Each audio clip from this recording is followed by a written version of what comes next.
Dear students, welcome back to the lecture series on solid state. In this session, we will continue our discussion on X-ray diffraction techniques. In the previous class, we had a discussion on the rotating crystal method or single crystal method based on Bragg's law. Today, we will see another X-ray diffraction technique called the powder method or the Debye Scherrer method.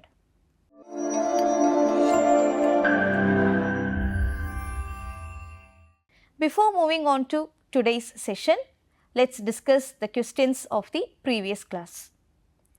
Let's begin with the first question. Bragg's law is used in which process? Option A, X-ray production. Option B, gamma ray production. Option C, X-ray crystallography. Option D, X-ray scan. We have seen that crystals can be used as diffraction gratings for X-rays, and that is based on Bragg's law. And what is Bragg's law?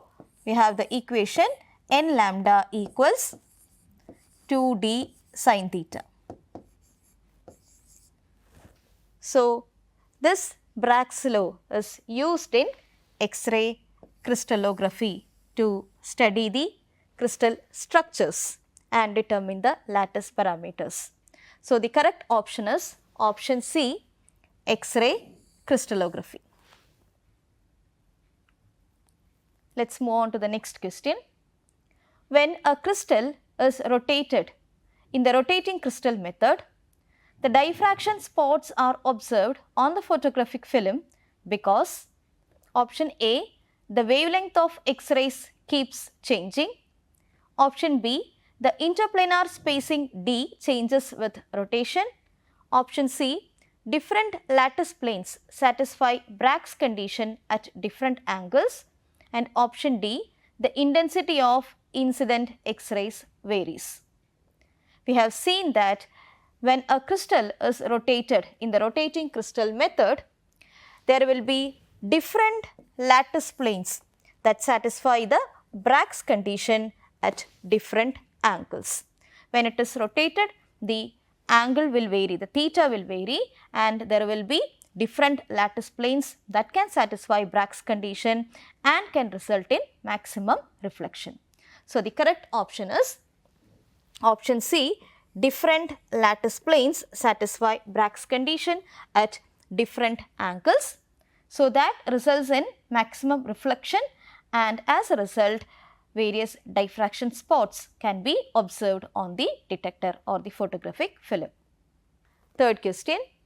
The scattering of waves in Bragg's law experiment is due to option A, Einstein scattering, option B, Rayleigh scattering, option C, Newton scattering, and option D, inelastic scattering. We know that when X-rays of a particular wavelength hit on the sample,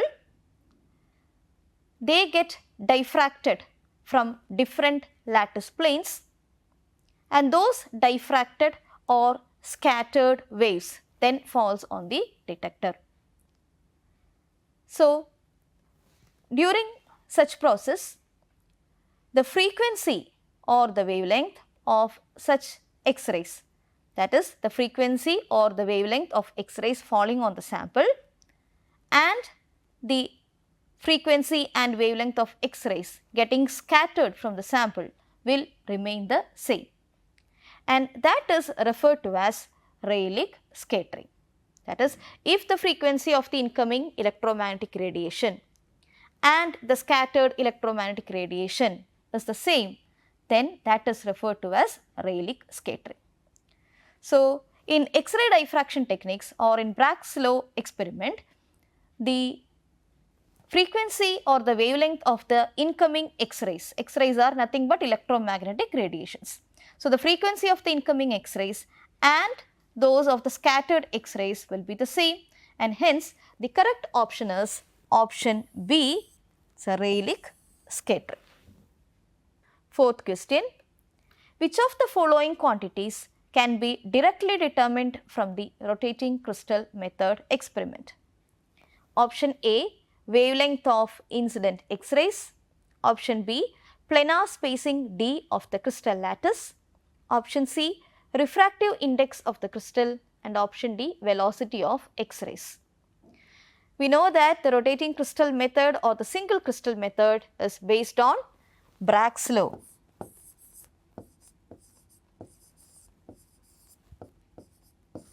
And mathematically, Bragg's law can be represented as n lambda equals 2d sin theta. So, from this you can calculate the spacing d, that is d equals n lambda by 2 sin theta. So, using this X-ray diffraction technique, we can directly determine the planar spacing d of the crystal lattice. So, the correct option is option B, planar spacing d of the crystal lattice. The fifth question, why is the rotating crystal method particularly useful in crystallography? Option A, it allows continuous variation of wavelength of X-rays. Option B, it provides direct measurement of the atomic radius. Option C, it permits study of reflections from many planes by rotating the crystal. And option D, it requires no knowledge of Bragg's law.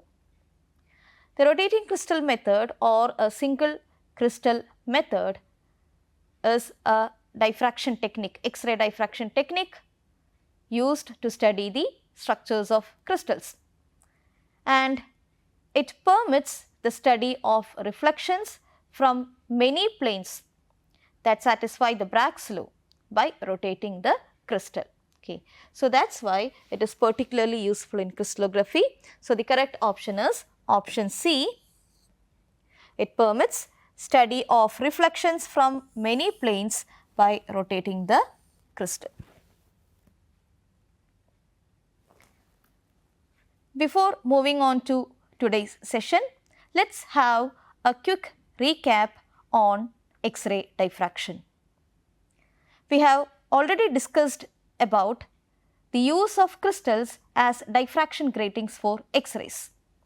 We have seen that crystals can act as natural three-dimensional diffraction gratings for X-rays because their atomic planes are spaced at distances comparable to X-ray wavelengths. Usually, it is of the order of 10 to the power of minus 10 meters, or we may say of the order of 1 angstrom. And when X-rays strike a crystal, they are diffracted or scattered by the atoms, and we have seen that this diffraction produces a characteristic pattern.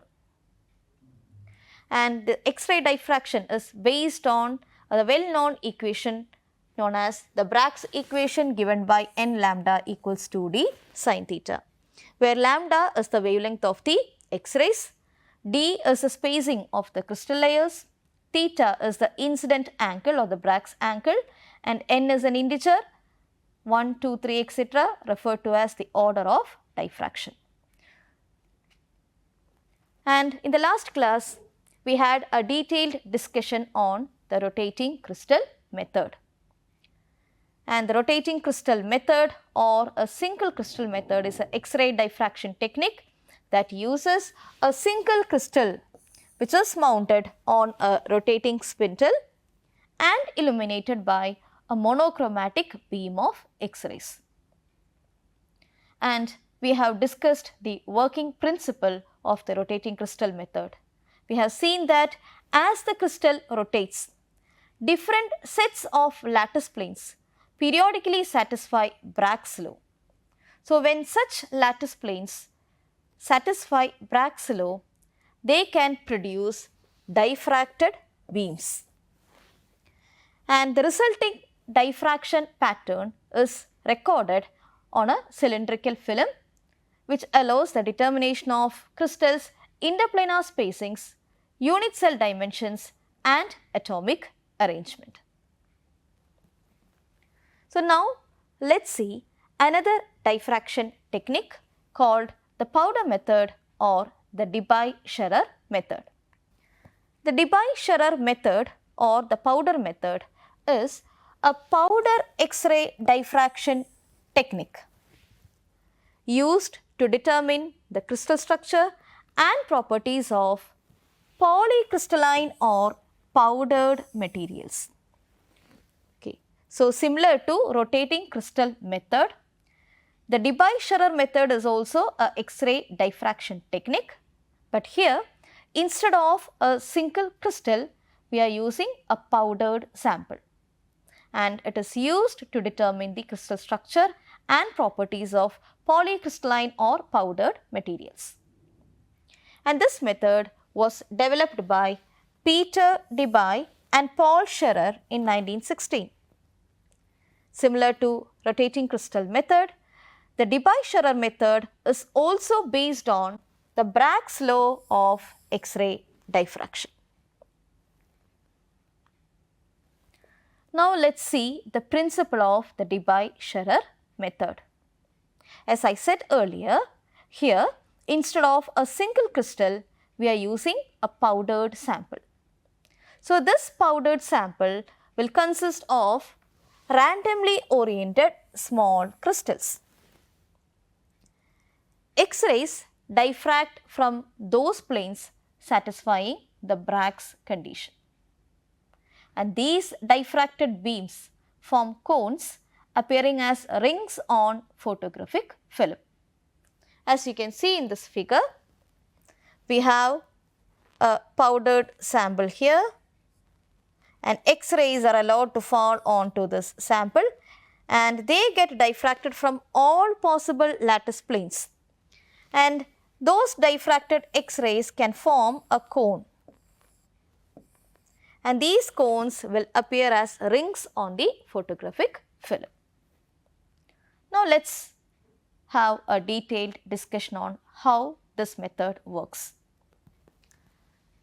A sample of the material which has been ground to a fine powder, that is, our sample is to be finely powdered, and that is placed in a thin glass tube or a thin capillary tube, or we can also mold it into a sample holder. Okay. So, we have a finely powdered sample which is placed in a thin glass tube or molded onto a sample holder. And this fine powdered sample ensures that the material's tiny crystals known as crystallites, that is, the finely powdered sample consists of large number of tiny crystals, and these tiny crystals are known as crystallites. And when the sample is finely powdered, these crystallites are oriented in every possible direction. They are randomly oriented in every possible direction. Okay. Now, we have an X-ray source and a monochromatic beam of X-rays, a single wavelength, usually a copper K alpha radiation, is aimed at the powdered sample. And these X-rays are first allowed to pass through a slit or a collimator to get a very narrow beam, and then it is allowed to fall on the sample. As you can see here, we have an incident X-ray beam here. It is allowed to fall onto the sample by passing through a slit or a collimator in order to get a very narrow beam, and then it is allowed to fall on the sample, powdered sample. So, what happens when X-rays hit the crystallites or the powdered sample? So, when the X-rays hit the crystallites, they are diffracted according to Bragg's law. And we have seen that in a finely powdered sample, the crystallites are randomly oriented in every possible direction. So, all possible diffraction angles, that is, all possible theta, are present, and hence there will always be crystals with the correct orientation or the lattice planes with the correct orientation to reflect X-rays from any given set of crystal planes. Okay. So, since the crystallites, that is a large number of tiny crystals, are randomly oriented in every possible direction, all possible diffraction angles are present, and hence there will always be crystals with the correct orientation to reflect X-rays from any given set of crystal planes. Or in other words, we can also say that there will be large number of lattice planes that can satisfy the Bragg's law. And when the lattice planes can satisfy Bragg's law, it can produce a diffraction pattern, as you can see here. From the powdered sample, the X-rays get diffracted and they can form a diffraction pattern.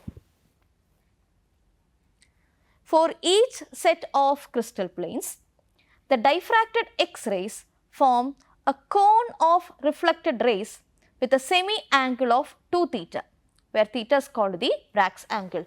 As you can see here, it forms a cone of reflected rays, and this is called the Debye Scherrer cone, okay, with an angle 2 theta.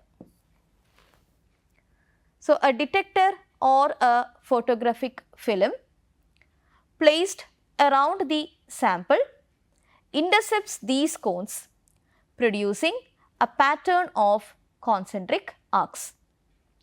So, we have a photographic film or a cylindrical film placed around this sample, and the diffracted X-rays appear in the form of a cone falling onto this photographic film, which is called the Debye Scherrer cone at an angle 2 theta. And when we uncoil this film, you can see these kind of circular arcs present in the film, okay, producing a pattern of concentric arcs. So, in this figure you can see that this black spot at the center denotes the X-ray beam, and on either side of this there will be the presence of concentric arcs.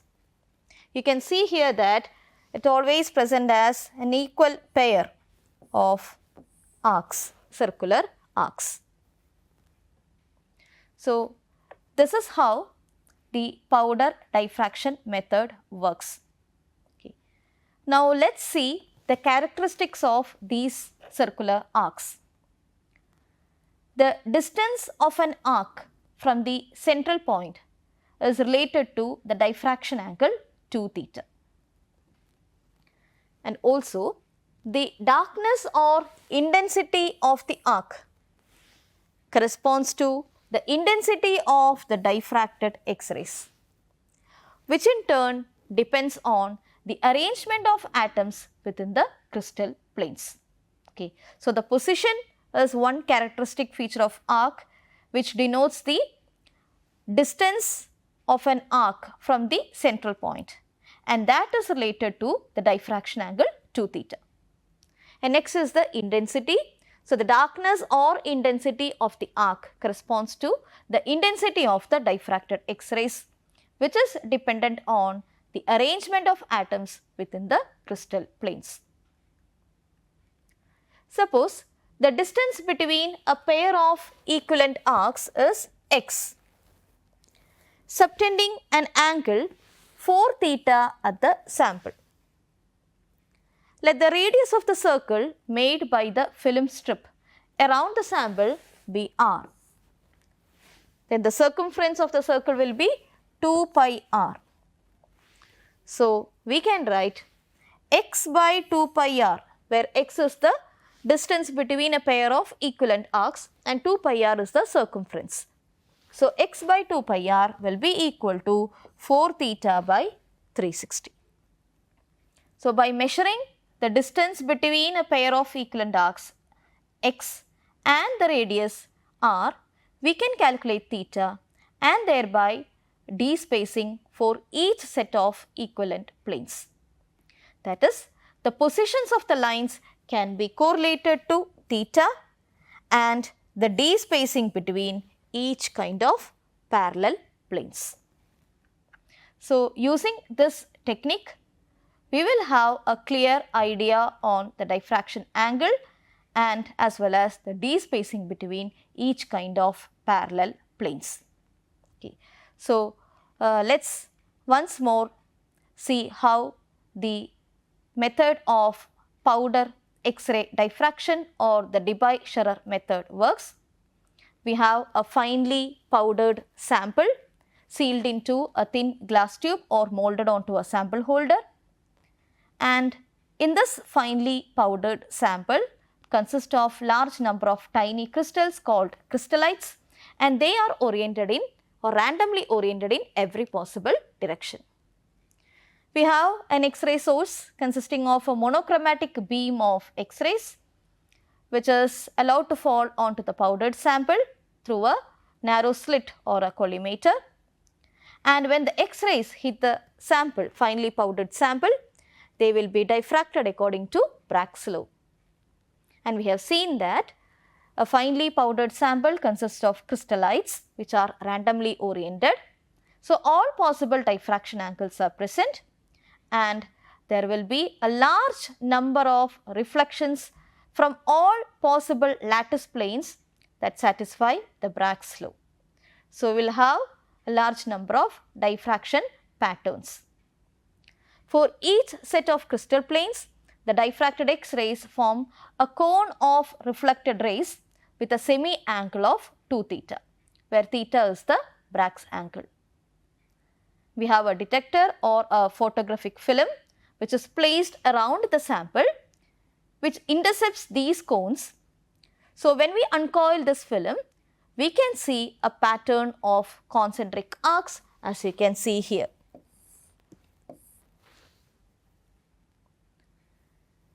And about the characteristics of the arc, the position of the arc, that is the distance of an arc from the central point, is related to the diffraction angle 2 theta. The darkness or the intensity of the arc corresponds to the intensity of the diffracted X-ray beam, which is dependent on the arrangement of atoms or the structural units within the crystal planes. And using the equation x by 2 pi r equals 4 theta by 360. So, by measuring x and r, we can calculate theta and thereby the d spacing. So, using Bragg's law, we have d is equal to n lambda by 2 sin theta. So, by measuring x and r, we can calculate theta, and using theta, you can calculate the d spacing for each set of equivalent planes. So, the positions of the lines can be correlated to theta and d spacing between each kind of parallel planes. After the experiment, we can plot the intensity of the diffracted beams which is recorded by the detector. So, that can be plotted against 2 theta to get a series of reflection maxima, as you can see here. On the y axis, we have the intensity of the diffracted beam of X-rays represented in counts per second, and on the x axis, we have the angle 2 theta in degrees. So, all these peaks corresponds to the reflections from particular set of planes, for example, from 100, 110, 200, etc. So, this is how powder diffraction spectra will look like. This diffraction pattern obtained is characteristic of a particular crystalline substance under investigation, and hence this method provides valuable information regarding the lattice type and the unit cell dimensions. Okay. So, the diffraction pattern obtained by this method, that is the powder method, is characteristic of a particular crystalline substance. The diffraction pattern will be unique for each kind of crystalline substance, and hence it provides valuable information regarding either the lattice type and the lattice parameters or unit cell dimensions. So, what is the need for this powder method? we have seen that a rotating crystal method also gives information about the lattice parameters or crystal structures. However, single crystals are often very difficult to grow. Powder method enables diffraction study without single crystals. Also, the random orientations of crystallites in a powder ensure all diffraction angles are covered. Now, let us see the advantages of powder method. As we said earlier, in the powder method or the Debye-Scherrer method, there is no need for single crystals. And this method is a simple, fast and non-destructive method. Non-destructive method means the sample will not be destructed. You can take back the sample after the procedure.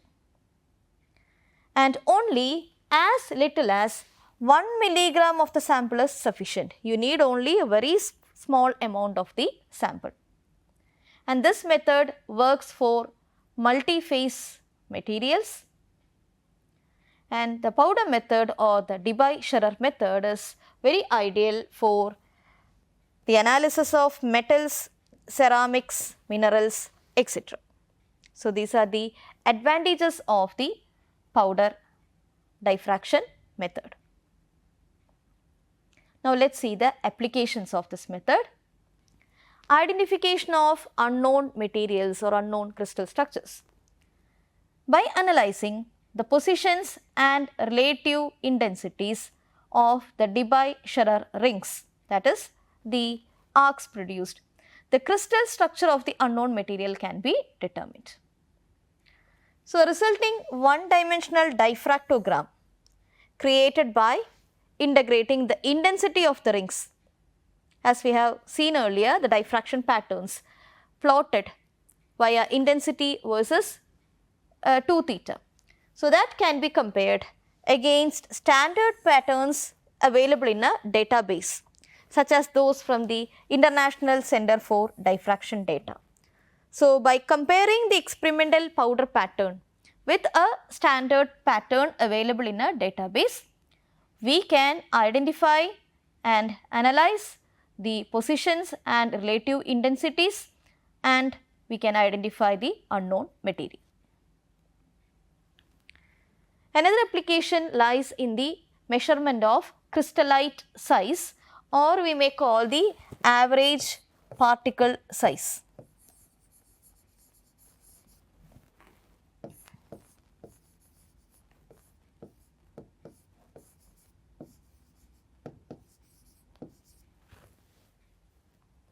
The width of the diffraction peaks in the pattern is inversely proportional to the size of the crystallites. So, for very small crystallites, typically less than 100 nanometers, that is 4 particles in the nanometer range, the peak broadening is significant. So, this can be used to estimate their size using the Debye-Scherrer equation given by D equals k lambda by beta cos theta, where D is the average particle size or average crystallite size. K is a constant known as the Scherrer constant or shape factor. It is about 0.9 or 0.89 or approximately 0.9. And lambda is the X-ray wavelength, and beta is called the full width at half maximum. Okay, this is represented as FWHM, full width at half maximum of the diffraction peak in radians, and theta is the Bragg's angle. So, using this equation, that is D equals k lambda by beta cos theta, we can calculate the average crystallite size or average particle size of a material. And if the crystallite size is very small, so typically less than 100 nanometers, so that you can see a peak broadening in the powder diffraction pattern. Other applications include phase identification, crystallinity check of nanomaterials, then lattice parameter determination.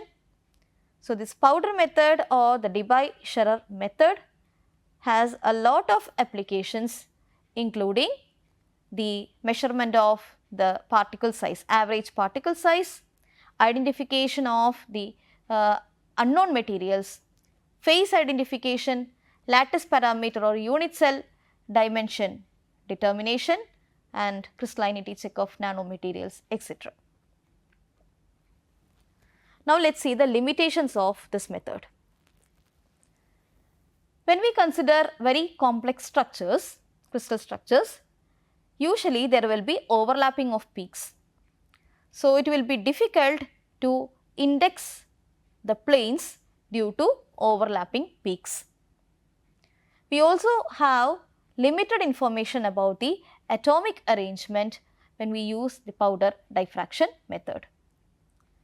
And there may be intensity errors due to preferred orientation, and also it may not be ideal for very small crystallites, that is for less than 100 angstroms and all.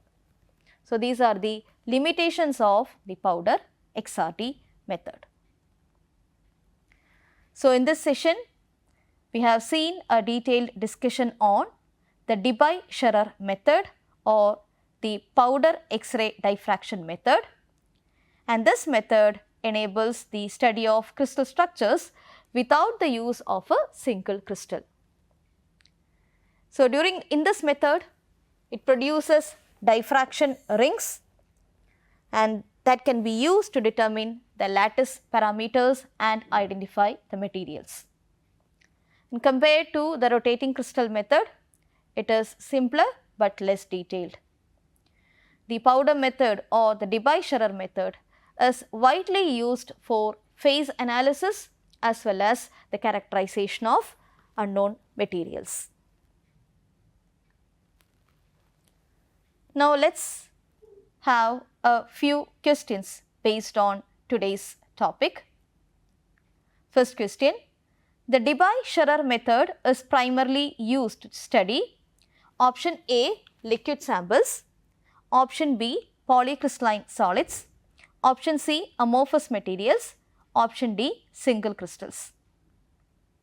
Second question: in the Debye-Scherrer camera, the film records diffraction lines in the form of option A, straight lines, option B, concentric circles, option C, parabolic arcs, and option D, circular arcs or Debye rings. Third question: the Debye-Scherrer method is mainly used for determining option A, crystal orientation, option B, crystal structure and lattice parameters, option C, atomic number of elements, and option D, optical properties. Fourth question: the broadening of diffraction lines in a powder XRD pattern indicates option A, large grain size, option B, instrumental error only, option C, small crystallite size or lattice strain, and option D, high purity of the sample. Fifth question: in the powder diffraction method, random orientation of crystallites ensures that option A, only one set of planes diffract, option B, many sets of lattice planes satisfy Bragg's law, option C, the intensity of the diffraction is maximum, and option D, no diffraction occurs. Please try to find out the answers. We will discuss it in the next class. And also, we will continue our discussion on the powder method or the Debye-Scherrer method in the next class. Thank you.